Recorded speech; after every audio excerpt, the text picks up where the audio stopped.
Assalamu alaikum class 3. Today we are starting our day 5.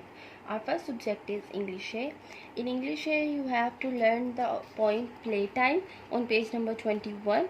I can read for you. By the garden shed my sister and I were playing a game and I was a spy. I had a mission while she guarded base. I had to get gold from a secret place.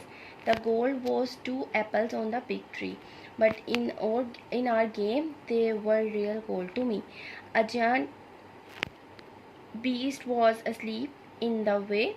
If I woke him up, I'd be sure to pay. The beast was ferocious, quiet and mad and bad, but really the beast was my snoozing dad. I crept past the bushes, twisted like wire, and round the low wall, glowing warm like fire. आपको ये सारी poem learn करनी है अच्छी तरह से और इसकी रीडिंग भी करनी है. नेक्स्ट पेज पर है, page number 22. I did not notice the beast's beady eyes. Opening slowly, my dad could be sly. I reached out my hand and captured the gold. I was almost back when a hand took hold. It grabbed at my shirt and made me yell. My sister looked up and she screamed as well. Ah, the monster, the beast has got you now. I had to escape, I didn't know how. My sister flew in and started a fight. We both fought the beast with all our might. Soon he was weak and he fell to his knees. Our dad could act well and he liked to please. We escaped to our safe place by the shed. The beast was defeated and hung his head. He returned to settle in his dark lair. Actually just the old garden chair. We spies and won, the mission complete. We munched on our apples, oh what a treat.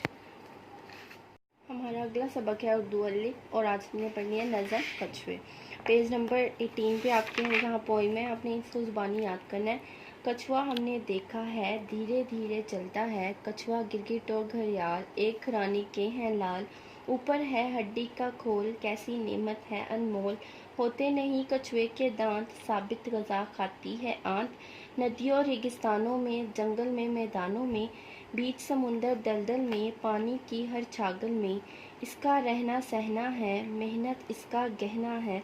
चलता है ये मीलों मील, उम्र है इसकी बड़ी तवील.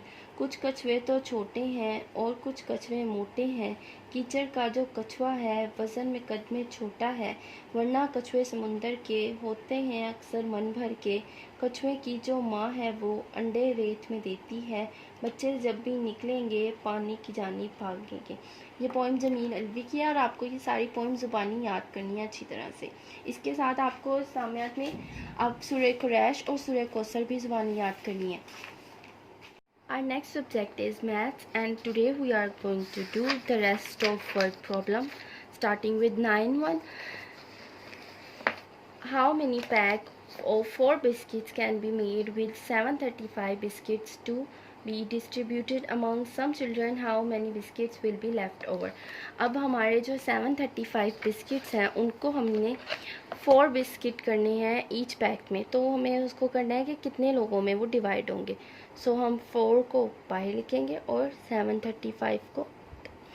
अब 4 के टेबल पे 7 नहीं आता, 4 1 सा 4 -3, यहाँ से हम 3 दोबारा नीचे लाएंगे. 4 के टेबल पे 33 नहीं आता, 4 के टेबल पे 32 आता है. 4 8 सा 32, यहाँ अगेन हम इसको माइनस करेंगे 1, यहाँ से हमारा आ जाएगा 5. अब 4 के टेबल पे 5 कहीं पे 15 कहीं नहीं आता, उससे कम हमारे पास कौन सी अमाउंट आती है 12. 4 3 सा 12.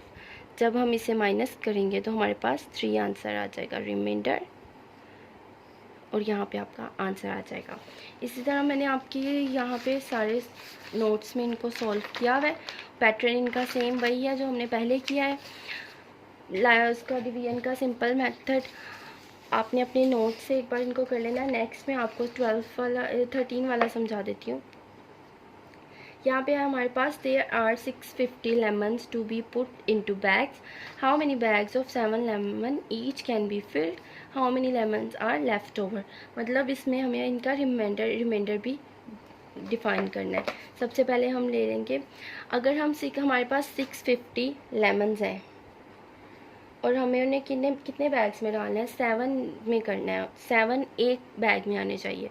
तो 7 को हम डिवाइड कर लेंगे। अब देखिए आपके पास जो अंदर अमाउंट है वो आपकी बाहर वाली अमाउंट से छोटी है, तो इसका सिंपल मेथड हम ये करते हैं कि हम इन दोनों को एक साथ कर लेते हैं।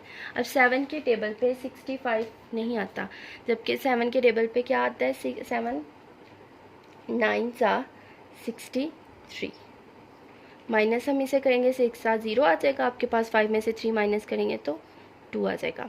उसके बाद 0 यहाँ से नीचे आएगा। अब 7 के टेबल पे आपके पास 20 नहीं आता, 7 1 ज़ा 7, 7 2 ज़ा 14, यहाँ आपके पास आएगा 14। जब हमारे पास ऊपर वाली अमाउंट छोटी हो और नीचे वाली बड़ी हो तो मैंने आपको बताया माइनस करने के लिए हम यहाँ से एक कैरी ले लेंगे, ये 10 हो जाएगा, 10 में से 4 माइनस 6 और यहाँ पे आपके पास 0 आ जाएगा। तो ये आपका रिमाइंडर होगा और यहाँ पे आपके पास आंसर 92 आ जाएगा।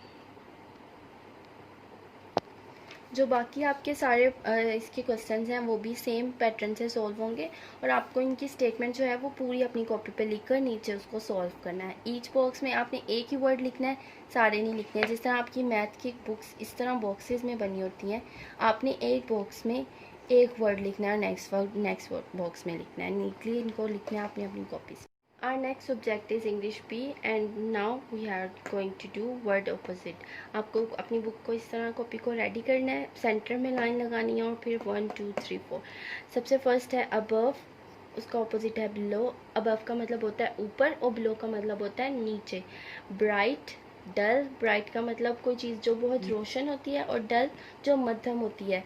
थर्ड इज़ dead और उसका ऑपोजिट है अलाइव। डेड मतलब जो चीज़ मर चुकी होती है और अलाइव जो ज़िंदा होती है और पुरजोश होती है। फोर्थ इज़ फुलिश और उसका है वाइस। फुलिश मतलब बेवकूफ़, वाइस मतलब जो होशियार चालाक होते हैं। Fifth is high and is opposite is low. Sixth is black, उसका ऑपोजिट है वाइट। सेवन्थ इज़ मॉर्निंग, उसका ऑपोजिट है इवनिंग। एट्थ इज़ डे, उसका ऑपोजिट है नाइट। 9 इज़ रिच, उसका ऑपोजिट है पुअर। 10 इज़ टॉप, उसका ऑपोजिट है बॉटम। टॉप मतलब ऊपर और बॉटम मतलब नीचे। आपको ये इस तरह करना है कि अपनी कॉपी पे एक पेज पे जितने आते हैं उतने, और जो बच जाते हैं उससे अगली पेज पे सेंटर में मार्जिन लाइन लगा कर आपने इनको करना है, एक ही पेज पे नहीं लिखना।